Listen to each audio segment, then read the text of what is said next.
कहानी की शुरुआत होती है एक छोटे पैसेंजर प्लेन से जो अमेरिका की तरफ जा रहा था। उसी दौरान एक यात्री हैरान होकर फ्लाइट अटेंडेंट से पूछता है कि आखिर फ्लाइट का रूट अचानक क्यों बदल दिया गया। फ्लाइट अटेंडेंट उसे समझाती है कि असली रूट पर मौसम बहुत खराब है, इसलिए पायलट ने खुद फैसला लेकर रास्ता बदल दिया है और अब विमान अमेज़न के ऊपर से उड़ान भरेगा। चूंकि इस फ्लाइट में केवल 8 यात्री थे, इसलिए किसी ने इस बात को ज्यादा गंभीरता से नहीं लिया। लेकिन कुछ देर बाद अचानक पूरा विमान जोर जोर से हिलने लगता है। पायलट नोटिस करता है कि अचानक विमान का जीपीएस सिस्टम काम करना बंद कर चुका है। यहाँ तक कि कंट्रोल पैनल भी रिस्पॉन्ड नहीं कर रहा। पायलट तुरंत बेस स्टेशन से संपर्क करने की कोशिश करता है, लेकिन उसकी कोशिश भी नाकाम हो जाती है क्योंकि रेडियो कम्युनिकेशन सिस्टम भी बंद हो चुका था। लेकिन सबसे अजीब बात यह थी कि पायलट को जैसे पहले से अंदाजा था कि कुछ गलत होने वाला है। वो किसी तरह विमान को संभालते हुए अपने फोन से एक आखिरी वीडियो रिकॉर्ड करने लगता है। उस वीडियो में वो कहता है कि इस विमान में ऐसे बड़े बड़े राज्य छिपे हैं जिन्हें देखकर उसे पहले ही शक हो गया था कि कोई बड़ा हादसा हो सकता है।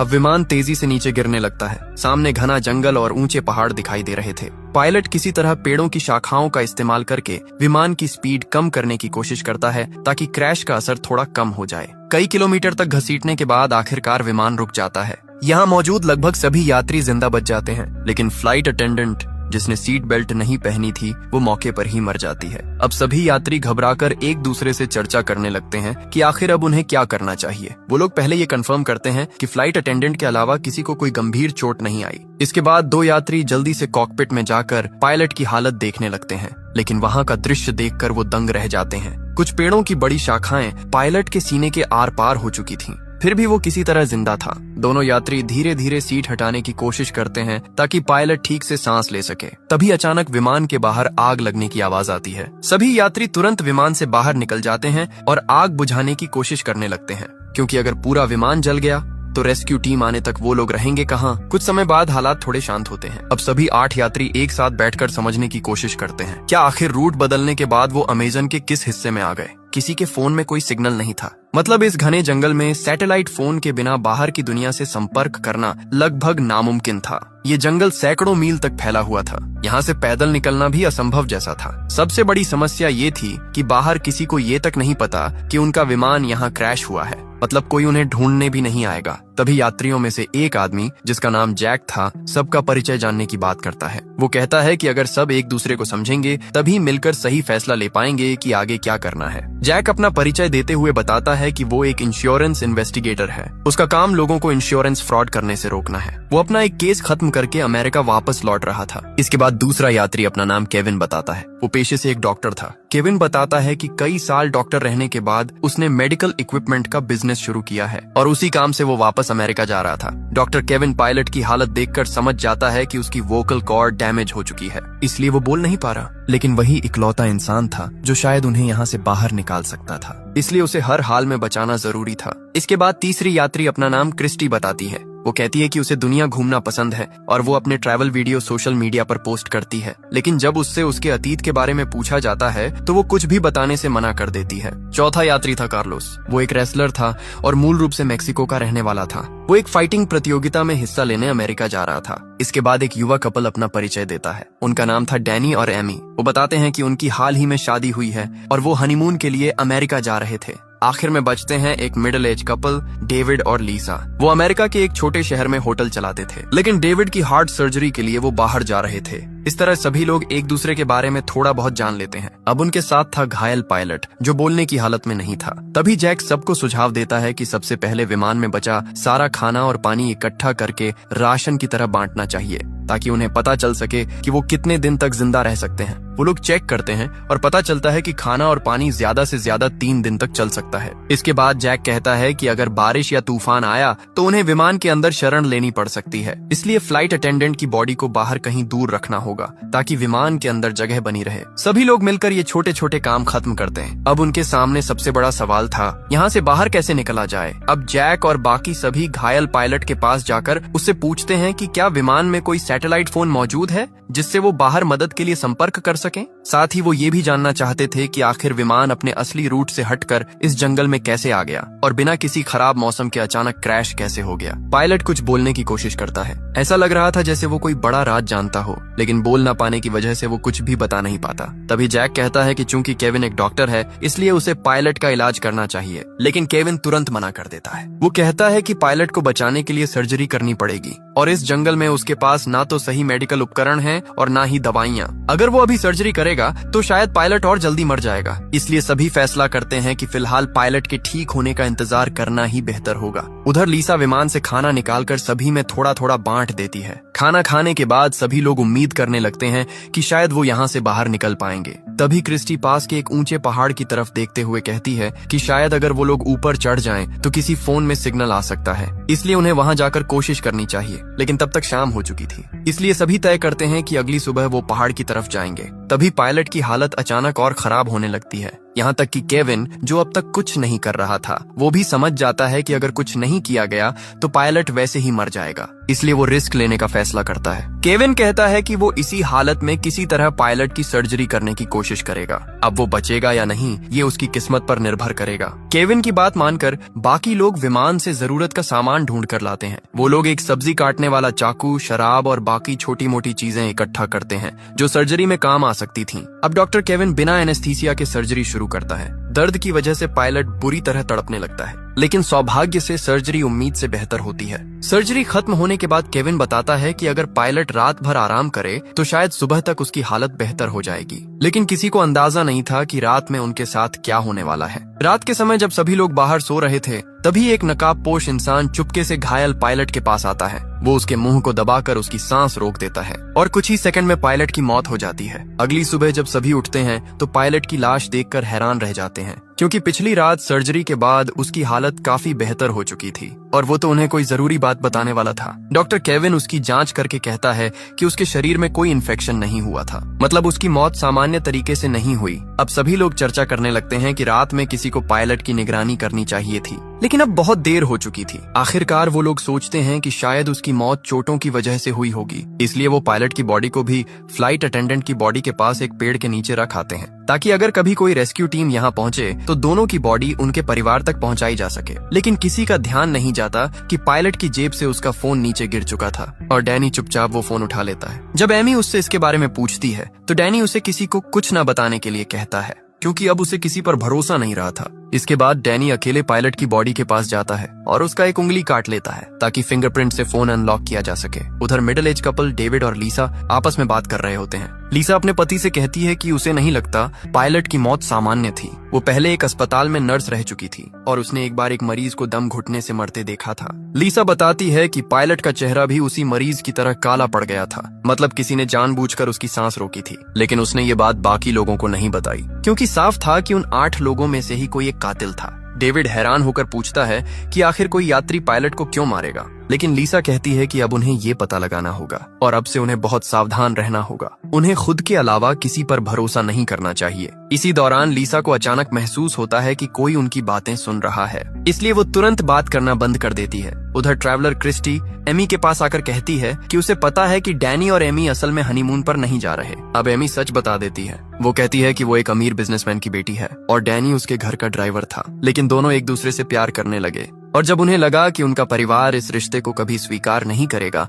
तब दोनों घर छोड़कर अमेरिका भाग रहे थे। क्रिस्टी समझ जाती है कि उन्होंने बाकी लोगों से झूठ बोला था ताकि कोई उन्हें शक की नजर से न देखे। उधर कार्लोस सबको एक अच्छी खबर देता है। उसे विमान के मलबे में एक जीपीएस डिवाइस मिली थी। वो कहता है कि अगर वो इस डिवाइस को पास के पहाड़ की चोटी तक ले जाकर एक्टिवेट कर दे तो शायद मदद मिल सकती है। उसका सिग्नल बहुत दूर तक जाएगा। साथ ही कार्लोस कहता है कि डिवाइस जितनी खराब हुई है वो उसे अगले दिन तक ठीक कर देगा। ये सुनकर सभी थोड़ी राहत की सांस लेते हैं, क्योंकि आखिरकार उन्हें बाहर निकलने की एक उम्मीद दिखाई देने लगी थी। कार्लोस बताता है कि उसके पिता पहले इलेक्ट्रिशियन थे और उसने उन्हीं से ये सब काम सीखा था, लेकिन वो खुद एक फाइटर बनना चाहता था, इसलिए उसने अपने पिता का काम छोड़ दिया। तभी जैक कहता है कि ठीक है, आज कार्लोस जीपीएस डिवाइस ठीक करेगा और कल सुबह सभी पहाड़ पर चढ़कर उसे एक्टिवेट करेंगे। लेकिन तभी लीसा एक बुरी खबर देती है। वो बताती है कि उनका खाना चोरी हो गया है। हालांकि उन्हें यहाँ फंसे सिर्फ एक दिन हुआ था। जो खाना 3 दिन तक चलना था वो लगभग खत्म हो चुका था। अब जैक और क्रिस्टी तुरंत विमान के अंदर जाकर जांच करने लगते हैं कि आखिर खाना किसने चुराया। उन्हें समझ आ जाता है कि किसी ने जानबूझकर राशन खत्म किया है। इसी दौरान जैक नोटिस करता है कि क्रिस्टी बहुत प्रोफेशनल तरीके से जांच कर रही है। तब वो कहता है कि वो कोई साधारण ट्रैवलर नहीं हो सकती, क्योंकि आम इंसान इस तरह जांच नहीं करता। तब आखिरकार क्रिस्टी सच बताती है। वो असल में एक रिपोर्टर थी जो अलग अलग देशों में जाकर गैंग्स और अपराधियों का पर्दाफाश करती थी। इसीलिए उसने अपने बारे में झूठ बोला था, ताकि अगर यात्रियों में कोई अपराधी हो तो वो उस पर हमला ना करे। मतलब वहाँ मौजूद हर इंसान अपने अतीत के बारे में कुछ न कुछ छिपा रहा था। अब क्योंकि उनके पास खाने और पानी की कमी हो चुकी थी, इसलिए कार्लोस को जीपीएस डिवाइस ठीक करने के लिए छोड़कर बाकी सभी लोग जंगल में खाने और पानी की तलाश में निकल पड़ते हैं। चलते चलते उन्हें रास्ते में नीले रंग के कुछ मशरूम दिखाई देते हैं। क्रिस्टी अपने रिपोर्टिंग अनुभव से तुरंत समझ जाती है कि ये जहरीले मशरूम हैं और इन्हें खाने से कुछ घंटों में इंसान की मौत हो सकती है। वो सभी को चेतावनी देती है कि कोई भी गलती से इन्हें हाथ न लगाए। साथ ही वो ये भी बताती है कि ऐसे मशरूम आमतौर पर गीली जगहों पर उगते हैं, मतलब आसपास कहीं पानी का बड़ा स्रोत जरूर होगा। थोड़ा आगे बढ़ने पर उन्हें सच में एक तालाब मिल जाता है, लेकिन वहाँ का पानी साफ नहीं था, इसलिए उसे पीने लायक बनाने का तरीका ढूंढना जरूरी था। तभी अचानक पीछे से गोली चलने की आवाज आती है। सभी लोग डरकर पीछे दौड़ते हैं। वहाँ पहुंचकर वो देखते हैं कि डेविड ने अपनी बंदूक से एक बंदर का शिकार किया है, ताकि वो लोग उसे खाकर अपना पेट भर सकें। असल में डेविड और लीसा के पास एक बंदूक थी जिसके बारे में उन्होंने किसी को नहीं बताया था। लीसा कहती है कि वो लोग किसी को डराना नहीं चाहते थे, इसलिए उन्होंने ये बात छुपाई। अब डेविड के शिकार किए हुए बंदर को पकाकर सभी लोग रात का खाना खाते हैं। उधर क्रिस्टी और जैक मिलकर तालाब के पानी को साफ करने का तरीका भी निकाल लेते हैं। इस तरह कम से कम आज के लिए खाने और पानी की समस्या खत्म हो जाती है। लेकिन एमी बंदर का मांस नहीं खा पाती, इसलिए उसका हिस्सा खराब ना हो इसके लिए डेविड खुद उसका खाना भी खा लेता है। खाना खत्म होने के बाद जैक सभी से पूछता है कि क्या किसी और के पास भी डेविड और लीसा की तरह कोई खतरनाक चीज छुपी हुई है, क्योंकि अब हर किसी को सब कुछ जानने का हक था। तब कार्लोस अपना बैग खोलकर दिखाता है। उसके पास सिर्फ उसका फाइटिंग मास्क था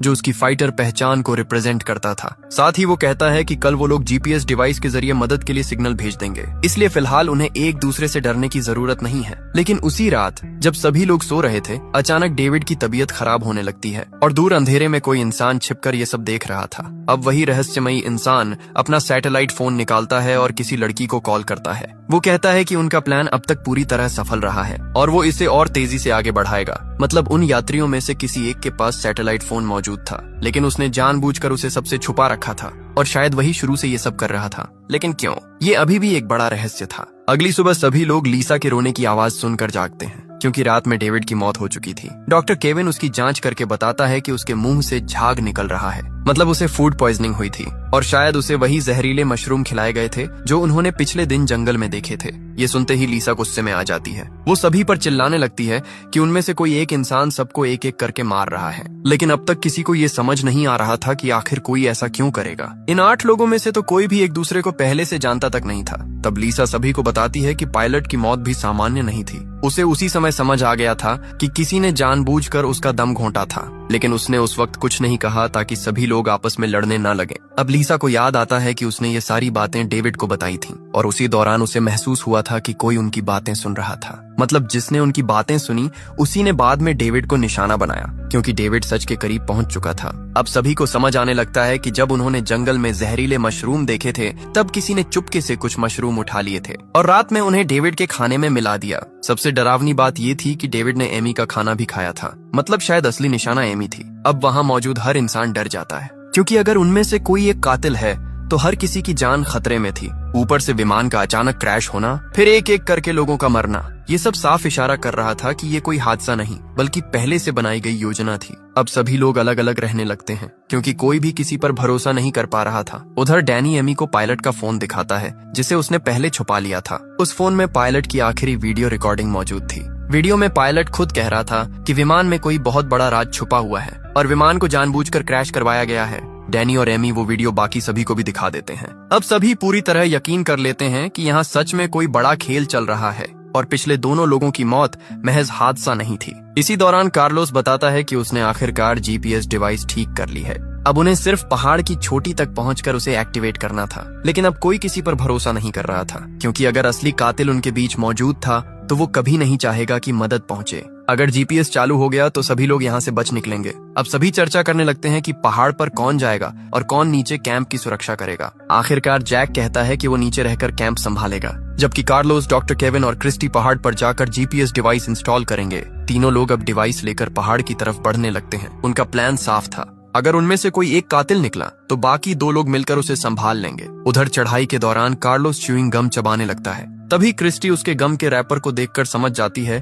कि ये उसी खाने का हिस्सा था जो पहले चोरी हुआ था, मतलब खाना कार्लोस ने चुराया था। अब क्रिस्टी के मन में शक पैदा होने लगता है कि शायद वही असली कातिल भी हो सकता है, लेकिन वो अभी किसी को कुछ नहीं बताती। वो चुपचाप कार्लोस पर नजर रखने लगती है। साथ ही सावधानी के लिए वो जीपीएस डिवाइस भी कार्लोस से लेकर खुद संभाल लेती है, क्योंकि उसे डर था कि कहीं कार्लोस डिवाइस को नुकसान न पहुंचा दे। अब तीनों धीरे धीरे पहाड़ की चोटी की तरफ बढ़ते रहते हैं। कई घंटों की मुश्किल चढ़ाई के बाद आखिरकार वो लोग ऊपर पहुंच जाते हैं। लेकिन तभी अचानक क्रिस्टी का पैर फिसल जाता है और वो पहाड़ के किनारे से नीचे लटक जाती है। सबसे खतरनाक बात ये थी कि जीपीएस डिवाइस भी किनारे के पास गिर चुकी थी। अगर वो डिवाइस नीचे गिर जाती तो यहाँ से बाहर निकलने की उनकी आखिरी उम्मीद खत्म हो जाती। इसलिए अपनी जान जोखिम में डालकर क्रिस्टी सबसे पहले डिवाइस पकड़ लेती है। उधर कार्लोस और केविन अपनी जान की परवाह किए बिना क्रिस्टी को ऊपर खींचने लगते हैं और आखिरकार वो दोनों मिलकर क्रिस्टी और डिवाइस दोनों को बचा लेते हैं। इस घटना के बाद तीनों के बीच थोड़ा भरोसा बनने लगता है, क्योंकि अगर उनमें से कोई कातिल होता तो वो आसानी से बाकी लोगों को मरने के लिए छोड़ सकता था, लेकिन उन्होंने एक दूसरे की जान बचाई। अब आखिरकार कार्लोस जीपीएस डिवाइस इंस्टॉल करना शुरू करता है। उधर डॉक्टर केविन अपने फोन में सिग्नल चेक करता है, लेकिन अब भी कोई नेटवर्क नहीं था। मतलब अब उनकी आखिरी उम्मीद सिर्फ यही जीपीएस डिवाइस थी। कुछ देर बाद कार्लोस खुश होकर बताता है कि डिवाइस आखिरकार एक्टिवेट हो चुकी है और कुछ घंटों में उसका सिग्नल दूर तक पहुंच जाएगा। अब सूरज डूबने लगा था, इसलिए तीनों वापस कैंप की तरफ लौटने लगते हैं। उधर नीचे कैंप में मौजूद बाकी लोग अब एक दूसरे पर बिल्कुल भरोसा नहीं कर पा रहे थे। लीसा अपनी बंदूक लेकर जैक को दूर रहने के लिए कहती है, क्योंकि अपने पति की मौत के बाद अब उसे हर इंसान पर शक होने लगा था। उधर डैनी भी एमी पर गुस्सा करने लगता है। वो एमी से कहता है कि अब से वो किसी और से बात नहीं करेगी और हर चीज वही संभालेगा। लेकिन अब एमी खुद डैनी पर शक करने लगी थी। उसे लगने लगा कि शायद उसने अपने ड्राइवर के साथ भागकर बहुत बड़ी गलती कर दी, क्योंकि वो डैनी के अतीत के बारे में कुछ भी नहीं जानती थी। वो सिर्फ प्यार में अंधी होकर उसके साथ भाग आई थी और अब इस जंगल में एक एक करके लोग मर रहे थे। एमी की बातें सुनकर डैनी गुस्से में चिल्लाने लगता है। वो कहता है कि अगर वो ना होता तो एमी अब तक मर चुकी होती। डैनी का ये रूप देखकर एमी डर जाती है, क्योंकि उसने पहले कभी उसे इतना गुस्से में नहीं देखा था। अब उसे अपने फैसले पर पछतावा होने लगता है। इसी बीच नीचे मौजूद चारों लोग एक दूसरे को शक की नजर से देखते रहते हैं। कुछ देर बाद पहाड़ से लौटकर कार्लोस, केविन और क्रिस्टी वापस कैंप पहुंचते हैं। वो बताते हैं कि जीपीएस डिवाइस सही तरीके से एक्टिवेट हो चुकी है और अगर किस्मत अच्छी रही तो अगले दिन तक कोई न कोई रेस्क्यू टीम वहां पहुंच जाएगी। अब बचे हुए 7 लोग अजीब खामोशी में रात का खाना खाते हैं। हर कोई बस यही सोच रहा था कि किसी तरह उन्हें सिर्फ अगली सुबह तक जिंदा रहना है। रात होते ही सभी सो जाते हैं, लेकिन कार्लोस अकेले अपनी फाइटिंग प्रैक्टिस शुरू कर देता है। वो अपनी प्रतियोगिता के लिए तैयारी पूरी करना चाहता था। कार्लोस अपने सपनों को लेकर इतना जुनूनी था कि इस भयानक हालत में भी उसका ध्यान सिर्फ प्रैक्टिस पर था। इसी वजह से उसने पहले खाना भी चुराया था ताकि उसकी डाइट खराब ना हो। लेकिन तभी अचानक कार्लोस देखता है कि सामने अंधेरे में कोई काले कपड़ों में खड़ा है और सबसे डरावनी बात यह थी कि उस इंसान ने कार्लोस का फाइटिंग मास्क पहन रखा था। कुछ समझ पाता उससे पहले ही वो रहस्यमय इंसान कार्लोस पर चाकू से हमला कर देता है और कुछ ही सेकंड में कार्लोस की हत्या हो जाती है। अगली सुबह जब सभी उठते हैं तो कार्लोस कहीं दिखाई नहीं देता।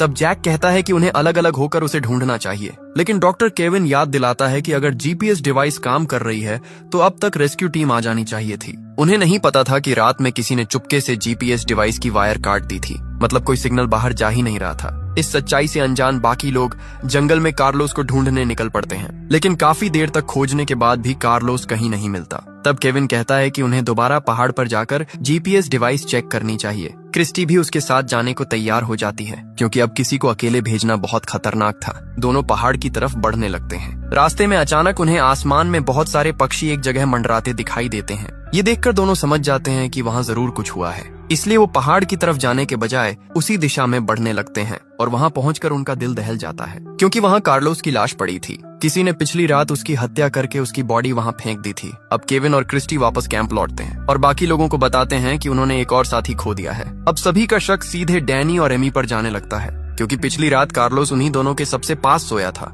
हालांकि डैनी समझाने की कोशिश करता है कि वो ऐसा क्यों करेगा, लेकिन अब हर किसी के दिमाग में एक ही सवाल घूम रहा था, अगर उनमें से कोई एक कातिल है तो आखिर उसका मकसद क्या है, वो एक एक करके सबको क्यों मार रहा है। तभी लीसा बताती है कि पिछली रात उसकी बंदूक की सारी गोलियां चोरी हो गईं। उसके पास अब सिर्फ एक आखिरी गोली बची थी जो उसकी जेब में थी। ये सुनकर केविन कहता है कि जब उसने डैनी का इलाज किया था तब उसने उसकी पीठ पर एक टैटू देखा था, और ऐसा टैटू आमतौर पर गैंग के लोग बनवाते हैं, मतलब डैनी किसी गैंग से जुड़ा हो सकता है। ऊपर से एमी भी उसके अतीत के बारे में कुछ नहीं जानती थी, इसलिए शक और बढ़ जाता है। लेकिन डैनी कहता है कि वो टैटू उसने खुद नहीं बनवाया था, उसे झूठे केस में जेल भेजा गया था और वहाँ गैंग के लोगों ने जबरदस्ती उसके शरीर पर वो टैटू बना दिया। वो कहता है कि जेल से निकलने के बाद उसने अपनी जिंदगी बदलने की कोशिश की और तभी उसे एमी के घर ड्राइवर की नौकरी मिली। वहीं उसे एमी से प्यार हो गया। डैनी साफ कहता है कि वो अपराधी नहीं है और वो ये सब नहीं कर रहा। साथ ही वो एमी को ये भी बताता है कि शुरुआत में वो उसके पैसों की तरफ आकर्षित हुआ था, लेकिन बाद में उसे सच में एमी से प्यार हो गया और अब वो उसे बचाने के लिए कुछ भी कर सकता है। इसी दौरान शाम हो जाती है और अचानक जंगल में तेज तूफान और भारी बारिश शुरू हो जाती है। सभी लोग भागकर वापस विमान के अंदर आ जाते हैं, लेकिन तभी उन्हें आखिरकार वो चीज दिखाई देती है जिसकी वजह से शायद ये सब हो रहा था। बारिश के कारण विमान की छत का एक हिस्सा टूट जाता है और वहाँ से कई बड़े बैग नीचे गिरते हैं। जब जैक छत हटाकर ठीक से देखता है तो सभी दंग रह जाते हैं, क्योंकि उन बैग्स के अंदर सफेद रंग के कई पैकेट भरे हुए थे। सभी तुरंत समझ जाते हैं कि ये ड्रग्स हैं और उनकी कीमत करोड़ों में होगी। अब धीरे धीरे सारी बातें साफ होने लगती हैं। एयरलाइन असल में सामान्य यात्रियों की आड़ में ड्रग्स की तस्करी कर रही थी। शायद इसी वजह से उनकी फ्लाइट टिकट बाकी फ्लाइट से इतनी सस्ती थी। अब डैनी, जिसने पहले गैंग के साथ काम किया था, वो तुरंत पहचान जाता है कि ये बहुत बड़ा ड्रग ऑपरेशन है। उसे समझ आ जाता है कि शायद एयरलाइन का राज किसी तरह लीक हो गया था और इसलिए विमान को जानबूझकर इस जंगल में क्रैश करवाया गया। अब सभी ये समझ जाते हैं कि उनके बीच मौजूद कातिल शायद इन ड्रग्स पर कब्जा करना चाहता था, लेकिन फिर भी कई सवाल बाकी थे। अगर मकसद सिर्फ ड्रग्स हासिल करना था तो फिर बाकी लोगों को मारने की क्या जरूरत थी। इसी बीच अचानक एमी डरकर विमान से बाहर भाग जाती है। उसे लगता है कि जिसने भी ये सब किया है वो अब उन्हें भी मार देगा। तब डैनी तुरंत उसके पीछे भागता है। उधर केविन कहता है कि किसी को अकेले बाहर नहीं जाना चाहिए। इसके बाद लीसा भी बंदूक लेकर एमी को ढूंढने बाहर निकलती है। बाहर तेज बारिश और तूफान की वजह से कुछ भी साफ सुनाई नहीं दे रहा था। लीसा जंगल में एमी को ढूंढ रही होती है, तभी पीछे से वही रहस्यमयी कातिल उस पर हमला कर देता है। वो चाकू से लीसा पर कई वार करता है। मरने से पहले लीसा उसकी नकाब हटाने की कोशिश करती है ताकि उसका चेहरा देख सके, लेकिन वो सफल नहीं हो पाती और कुछ ही पलों में लीसा की भी मौत हो जाती है। अगली सुबह जब बाकी लोग लीसा की लाश देखते हैं तो सभी पूरी तरह टूट जाते हैं। उन्होंने लाख कोशिश की, लेकिन कातिल बार बार किसी न किसी को मार रहा था। अब वहाँ मौजूद हर इंसान दूसरे पर शक करने लगता है, लेकिन किसी के पास कोई पक्का सबूत नहीं था। तभी अचानक क्रिस्टी अपनी बंदूक जैक की तरफ तान देती है। वो कहती है कि उसे जैक के सामान से लीसा की बंदूक की चोरी हुई गोलियां मिली हैं, मतलब जैक ही असली कातिल हो सकता है। लेकिन क्रिस्टी के पास सिर्फ यही सबूत नहीं था, उसे जैक के बैग से एक सैटेलाइट फोन भी मिला था। अब क्रिस्टी पूरी तरह यकीन कर चुकी थी कि जैक ही ये सब कर रहा है। हालांकि जैक खुद को बेगुनाह बताता है। वो कहता है कि हाँ, उसने लीसा की बंदूक से गोलियां निकाली थीं, लेकिन उसने ऐसा इसलिए किया क्योंकि उसे लगा था कि लीसा ही कातिल है। वो सिर्फ बाकी लोगों की सुरक्षा चाहता था, लेकिन सैटेलाइट फोन उसका नहीं था। जैक कहता है कि असली कातिल ने ही उसे फंसाने के लिए वो फोन उसके बैग में रखा है। तभी केविन जल्दी से कहता है कि उन्हें उस सैटेलाइट फोन से तुरंत मदद मांगनी चाहिए, लेकिन क्रिस्टी बताती है कि वो पहले ही कोशिश कर चुकी है। फोन में एक पासवर्ड लगा हुआ है और बिना पासवर्ड के वो इस्तेमाल नहीं हो सकता। अब क्योंकि फोन जैक के बैग से मिला था, इसलिए सभी को लगता है कि पासवर्ड सिर्फ जैक को ही पता होगा। लेकिन जैक बार बार कहता है कि फोन उसका नहीं है और उसे कोई पासवर्ड नहीं पता। अब डैनी गुस्से में जैक पर हमला कर देता है, लेकिन केविन उसे रोकते हुए कहता है कि अगर उन्होंने जैक को मार दिया तो फिर फोन कभी अनलॉक नहीं होगा और तब वो लोग यहाँ से बाहर नहीं निकल पाएंगे। इसलिए फिलहाल जैक को जिंदा रखना जरूरी था। इसके बाद वो लोग जैक को बांध देते हैं। अब बचे हुए 4 लोग फैसला करते हैं कि किसी को जैक से सच उगलवाना होगा और आखिरकार ये जिम्मेदारी डॉक्टर केविन को दी जाती है। केविन जैक के पास जाकर एक बार फिर उससे पासवर्ड पूछता है, लेकिन जैक फिर वही कहता है कि उसे कुछ नहीं पता। अब मजबूर होकर केविन उसे टॉर्चर करना शुरू कर देता है। वो उसके नाखून उखाड़ने लगता है। उधर उसी समय क्रिस्टी, डैनी और एमी पहाड़ पर लगे जीपीएस डिवाइस को चेक करने निकलते हैं। वहाँ पहुंचकर वो लोग देखकर दंग रह जाते हैं, क्योंकि किसी ने जीपीएस डिवाइस की वायर निकाल दी थी। मतलब इतने समय से कोई सिग्नल बाहर जा ही नहीं रहा था। अब क्रिस्टी जल्दी से वायर वापस जोड़ती है और आखिरकार जीपीएस डिवाइस दोबारा चालू हो जाती है। अब उनकी लोकेशन अमेरिका तक पहुंच जाती है, जहां लोग कई दिनों से उस लापता विमान को खोजने की कोशिश कर रहे थे। लेकिन समस्या ये थी कि लोकेशन अमेजन जंगल के उस हिस्से में थी जो अमेरिका की सीमा के बाहर आता था। ऊपर से एयरलाइन भी अमेरिकी रजिस्टर्ड नहीं थी, इसलिए अमेरिकी सेना वहां सीधे नहीं जा सकती थी। इसी दौरान एक सरकारी इन्वेस्टिगेटर जिसका नाम क्लेयर था, एयरलाइन के ऑफिस पहुंचती है। वो कंपनी के खिलाफ जांच शुरू करने का आदेश देती है, क्योंकि उनका एक विमान कई दिनों से गायब था और कंपनी ने इस बारे में किसी को कोई जानकारी नहीं दी थी। लेकिन एयरलाइन की मैनेजर कोरा मुस्कुराते हुए कहती है कि वो आराम से जांच कर सकती है, क्योंकि विमान अमेरिका के बाहर क्रैश हुआ है और वहां सिर्फ मैक्सिकन आर्मी ही जा सकती है। इसी दौरान एक बड़ा खुलासा होता है। वो इन्वेस्टिगेटर क्लेयर असल में जैक की पत्नी थी और जैक एयरलाइन के खिलाफ एक गुप्त मिशन पर गया था। वो इस पूरी ड्रग तस्करी की जांच कर रहा था, इसीलिए क्लेयर अब उसे ढूंढने की कोशिश कर रही थी। इस खुलासे के बाद एक बात साफ हो जाती है, जैक असली कातिल नहीं हो सकता, लेकिन जंगल में मौजूद बाकी लोग अभी भी उसी पर शक कर रहे थे। उधर जंगल में क्रिस्टी अकेले जैक के पास आती है। अब उसे भी लगने लगा था कि शायद जैक को फंसाया जा रहा है। जैक उसे समझाता है कि अगर वो सच में कातिल होता तो वो सिर्फ गोलियां नहीं बल्कि पूरी बंदूक चुरा लेता और फिर बाकी लोगों को आसानी से मार सकता था, लेकिन उसने ऐसा नहीं किया। क्रिस्टी को उसकी बात सही लगती है, इसलिए वो चुपचाप जैक की रस्सियां खोल देती है और उसे वहां से भाग जाने के लिए कहती है, ताकि बाकी लोग उसे दोबारा टॉर्चर ना कर सकें। अगली सुबह जब बाकी लोग देखते हैं कि जैक गायब है तो वो हैरान रह जाते हैं। क्रिस्टी ऐसे व्यवहार करती है जैसे उसे कुछ पता ही ना हो, लेकिन डैनी और एमी डर जाते हैं, क्योंकि अगर जैक सच में कातिल हुआ तो अब वो आजाद था और वो किसी से भी बदला ले सकता था, खास तौर पर केविन से, जिसने पिछली रात उसे बुरी तरह टॉर्चर किया था। अब केविन खुद डरने लगता है। तभी डैनी फैसला करता है कि वो एमी को लेकर बाकी लोगों से अलग हो जाएगा, क्योंकि अब उसे किसी पर भरोसा नहीं था। लेकिन क्रिस्टी उसे समझाने की कोशिश करती है। वो कहती है कि अगर सभी अलग अलग हो गए तो असली कातिल के लिए लोगों को मारना और आसान हो जाएगा। लेकिन डैनी कहता है कि इतने दिनों तक साथ रहने के बावजूद उनके कई साथी मर चुके हैं, इसलिए अब अलग होना ही बेहतर है। उधर जैक भी कैंप से दूर जाकर अकेले रहने के लिए कोई सुरक्षित जगह ढूंढने लगता है, क्योंकि अब सिर्फ क्रिस्टी को छोड़कर बाकी सभी उसे कातिल मान रहे थे। इसी बीच डैनी एमी को भरोसा दिलाता है कि वो उसे कुछ नहीं होने देगा। वो कहते हैं कि अब जीपीएस डिवाइस चालू हो चुकी है और जल्द ही रेस्क्यू टीम वहां पहुंच जाएगी। और सच में ऐसा ही होता है। मैक्सिकन आर्मी को आखिरकार उनका सिग्नल मिल जाता है। अब सेना की एक टीम हेलीकॉप्टर लेकर अमेजन जंगल की तरफ रवाना हो जाती है। उधर जंगल में डैनी और एमी एक साथ बैठे हुए थे, जबकि बाकी लोग अलग अलग दिशाओं में चले गए थे। तभी अचानक पूरे जंगल में कई गोलियों की आवाज गूंजती है। ये आवाज सुनकर बाकी सभी लोग तेजी से वापस कैंप की तरफ दौड़ते हैं, लेकिन वहां पहुंचकर उनके होश उड़ जाते हैं, क्योंकि डैनी और एमी दोनों जमीन पर पड़े थे। किसी ने पीछे से गोली मारकर दोनों की हत्या कर दी थी। अब जंगल में सिर्फ 3 लोग बचे थे, क्रिस्टी, डॉक्टर केविन और जैक। तीनों एक दूसरे को शक भरी नजरों से देखने लगते हैं, क्योंकि अब साफ था कि असली कातिल इन्हीं 3 लोगों में से कोई एक है, वही इंसान जिसने शुरू से एक एक करके सबको मारा। उधर दूसरी तरफ सेना का हेलीकॉप्टर भी धीरे धीरे उसी लोकेशन की तरफ बढ़ रहा था। आगे की कहानी में और भी बड़े ट्विस्ट सामने आएंगे, जहां पता चलेगा कि असली कातिल कौन है और आखिर इस पूरे प्लेन क्रैश के पीछे असली मास्टरमाइंड कौन था। बाकी कहानी देखेंगे अगले पार्ट में।